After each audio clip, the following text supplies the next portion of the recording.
అందుకే నువ్వు ఈరోజు ఎంత మందిని నమ్మినావు, ఎన్నో మందితో ఫ్రెండ్షిప్ చేసినావు, నా వాళ్ళు అనుకొని ఎంతో పెట్టినావు, ఎంతో చేసినావు. చివరికి ఈరోజు నువ్వు జీరో అయిపోయినావు. వాళ్ళ దృష్టిలో జీరో అయిపోయినావు.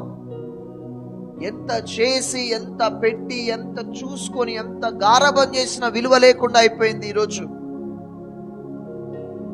అలసిపోయినావు కదా నువ్వు. ఈరోజు వేదన, నేనేం చేసినా, ఎవరికి ఏమేం చేసినా, నాకెందుకు ఇట్లా జరుగుతుంది? నేను మంచిగా చూసుకున్నా కదా, మంచిగా చేసినా కదా. ఇదే వెంటాడుతుంది బిడ్డ నీకు. నువ్వు